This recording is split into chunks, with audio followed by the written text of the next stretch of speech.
बुद्धिमान चोर। विजयनगर साम्राज्य में चतुरसेन नाम का एक चोर रहता था। लेकिन वह साधारण चोर नहीं था। वह केवल अधर्मी धनवानों, भ्रष्ट अधिकारियों और निर्दयी साहूकारों को लूटता था। उसका मानना था कि चोरी कला है और यदि वह न्याय के लिए की जाए तो वह सेवा है। चतुरसेन कभी शस्त्र नहीं उठाता था, उसकी बुद्धि ही उसका सबसे बड़ा हथियार थी।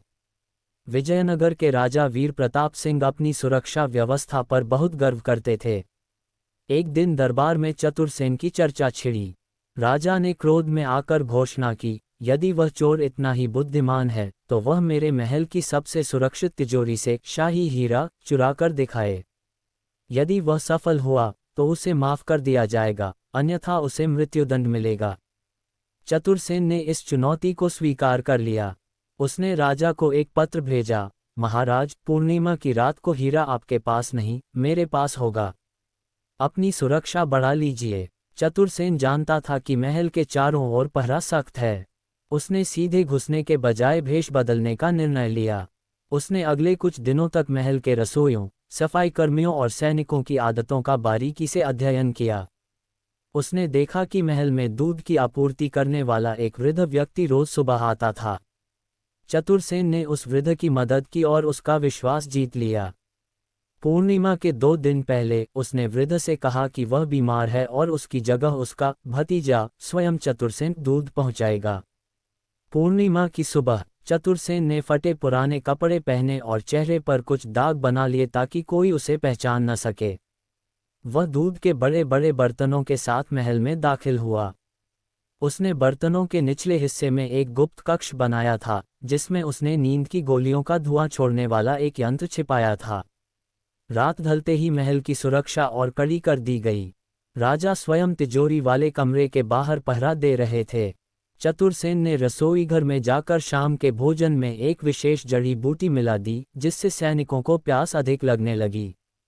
जब सैनिक बार बार पानी पीने लगे तो उसने पानी के मटकों में हल्की बेहोशी की दवा मिला दी। धीरे धीरे पहरेदार सुस्त होने लगे, लेकिन राजा और उनके मुख्य सेनापति अभी भी जाग रहे थे।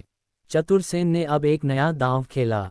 उसने महल के पिछवाड़े में एक पालतू बिल्ली के गले में छोटी सी घंटी बांधकर छोड़ दिया। घंटी की आवाज सुनकर सेनापति को लगा कि कोई खिड़की से अंदर आ रहा है। जैसे ही सेनापति जांच के लिए गया, चतुरसेन ने राजा के कमरे के पास धुआं छोड़ दिया। धुएं के कारण राजा की आंखों में जलन होने लगी और वे कुछ पलों के लिए विचलित हुए। इसी बीच चतुरसेन ने छत के रास्ते से, जो उसने पहले ही ढीला कर रखा था, तिजोरी वाले कमरे में प्रवेश किया। तिजोरी का ताला खोलना उसके लिए बच्चों का खेल था। उसने असली हीरा निकाला और उसकी जगह एक पत्थर रख दिया जिस पर लिखा था, बुद्धि बल से बड़ी होती है। अगली सुबह पूरे राज्य में हड़कंप मच गया। राजा ने जब तिजोरी खोली तो वहां पत्थर मिला। राजा हैरान थे कि इतने पहरे के बावजूद चोरी कैसे हुई। तभी दरबार में एक सन्यासी आया। वह सन्यासी कोई और नहीं, चतुरसेन था। उसने राजा को झुककर प्रणाम किया और असली हीरा उनके सामने रख दिया।